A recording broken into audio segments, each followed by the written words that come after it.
Durant cette première semaine, nous allions visiter une grande partie de ma parenté. Partout, Francine fut accueillie chaleureusement. Elle était la bienvenue. Et pour elle, comme pour moi, nous étions au comble du bonheur, car nous ne pouvions espérer mieux. Avant notre départ, j'avoue avoir eu certaines appréhensions quant à l'accueil que ma famille allait réserver à Francine. Je n'aurais su quoi faire si elle n'avait pas été acceptée. La semaine suivante allait m'apporter encore davantage de plaisir. En effet, le samedi suivant, ce fut l'arrivée des Viau et Carpentier, les sœurs de Francine accompagnées de leurs époux, Bernard et Robert. Pour voyager durant ces vacances, nous avions préalablement loué un minibus dans un garage de location de Lausanne. Samedi, en début de matinée, mon oncle Pierre eut la gentillesse de passer nous prendre à Yverdon-les-Bains pour nous emmener jusqu'à Lausanne prendre possession de notre véhicule.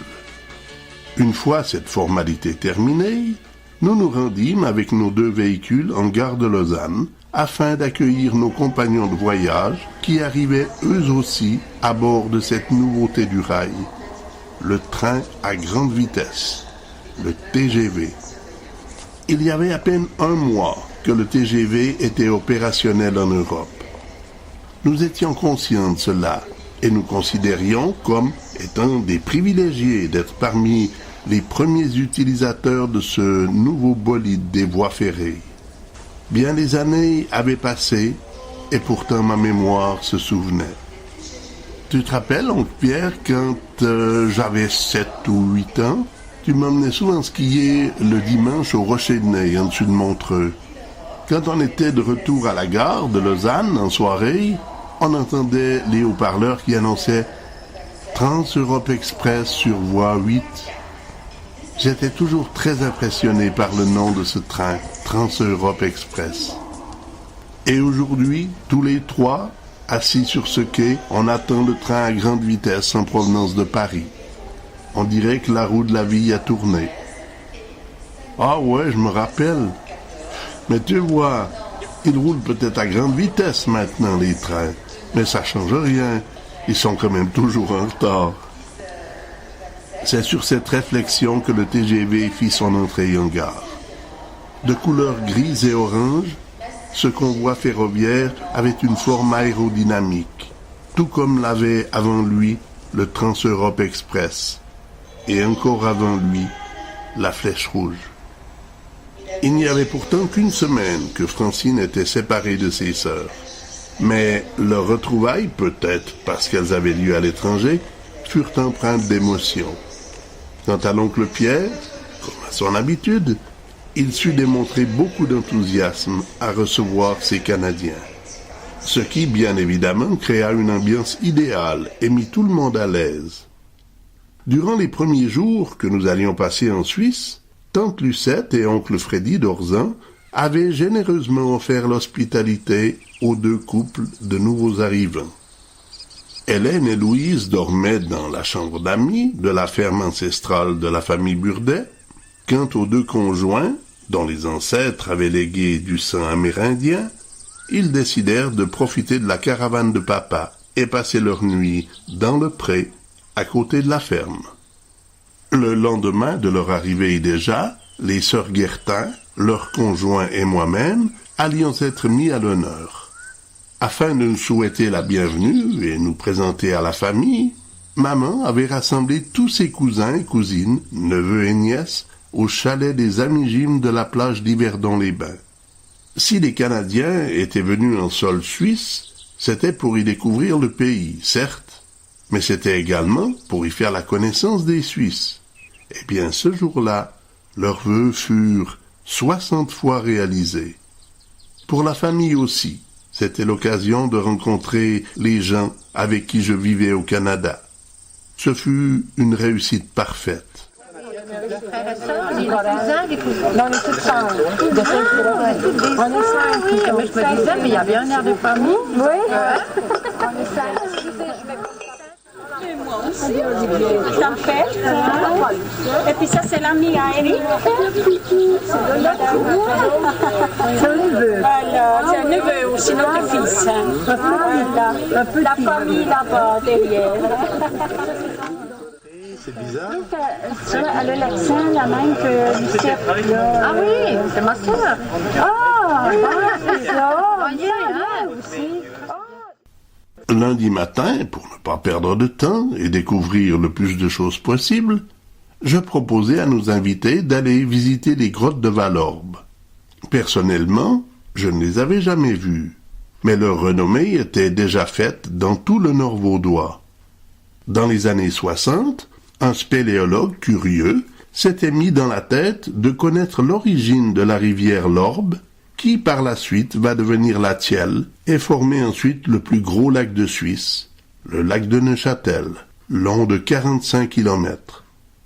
Comme sa source semblait avoir un débit énorme, il avait décidé, comme un poisson, de se jeter à l'eau, en s'introduisant sous la montagne, la dent de Vauillon, pour ainsi remonter le courant. C'est ainsi que fut découvert ce trésor naturel que sont aujourd'hui les grottes de Valorbe. À préciser que tous les mètres cubes d'eau qui sortent chaque seconde sous la montagne proviennent en réalité du lac de Joux, dans la vallée supérieure.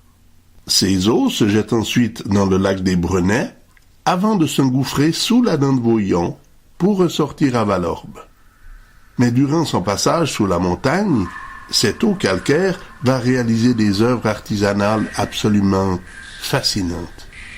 En plus de créer, parmi tant d'autres, une pieuvre et un bison, certains stalagmites mesurent plus de 4 mètres de hauteur, avec un diamètre de 15 à 20 cm.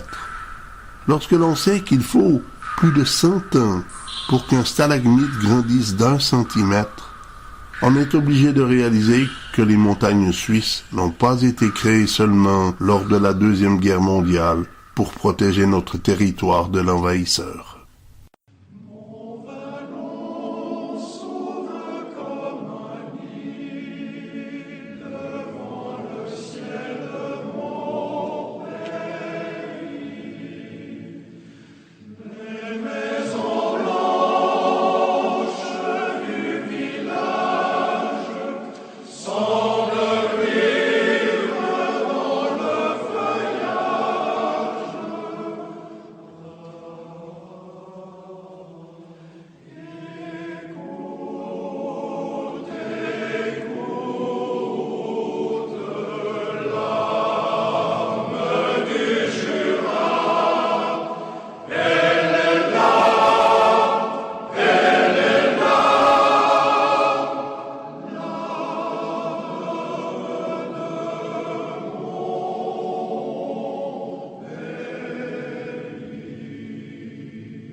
Oui, s'il vous plaît. Puis dans on pourrait vous demander la permission d'avoir le chalet là demain. Oui, moi je veux bien. La seule chose qui me chicane, c'est qu'ils annoncent de gros orages pour demain. Mardi après-midi, il faisait chaud et lourd. Une température idéale pour gagner les aiguilles de Beaume et le chalet de l'oncle Roger.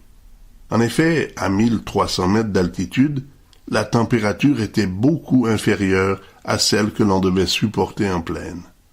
Mais nous ignorions alors la surprise de taille qui nous attendait au sommet de la montagne.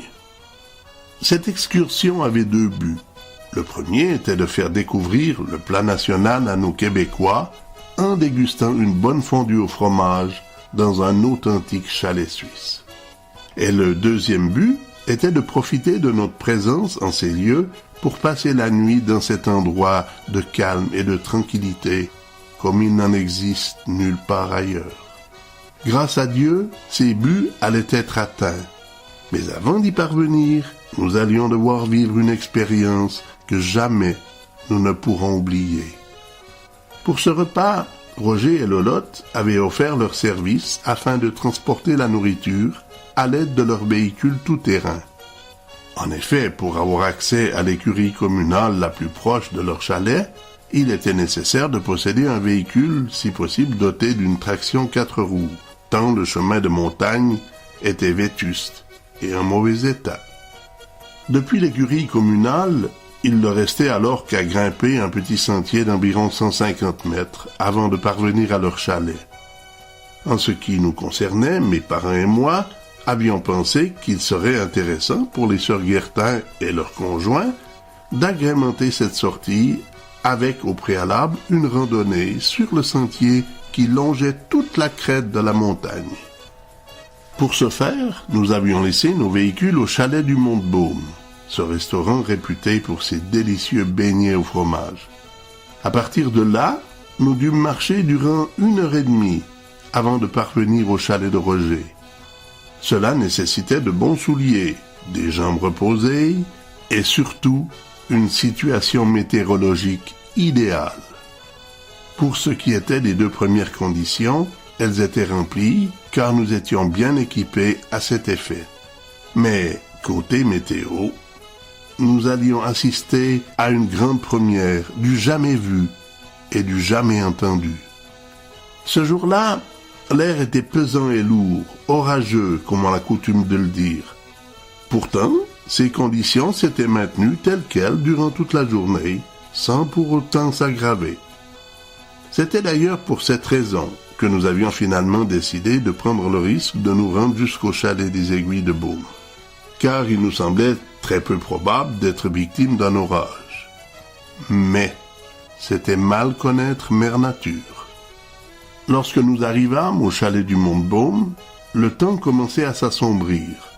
Cependant, rien ne laissait croire que le ciel allait nous tomber sur la tête. Et d'autre part, nous étions également conscients que Lolotte et Roger, de l'autre côté de la montagne, avaient eux aussi entrepris son ascension afin de nous préparer le souper. Il n'aurait donc pas été pensable de faire demi-tour et regagner la plaine en les laissant sans nouvelles de nous. Alors, sans perdre une minute, nous entreprîmes notre randonnée pédestre pour gagner le chalet de la famille Bournan. Après une demi-heure de marche, le ciel s'était encore davantage assombri et les probabilités d'avoir à affronter un orage avaient passé de 20 à 50%. C'est alors que maman suggéra d'accélérer notre rythme pour éviter de nous faire mouiller.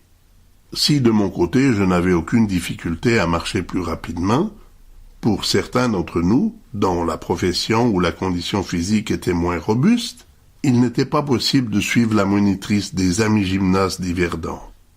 Suite à son infarctus, papa avait dû apprendre à mettre la pédale douce lors de ses efforts physiques. Louise, de son côté, possédait certains talents, entre autres pour la peinture artistique, ainsi que la danse moderne. Sa condition physique, toutefois, manquait de toute évidence de force et de résistance. De ce fait, Francine ne voulait pas accélérer et laisser sa sœur en queue de peloton.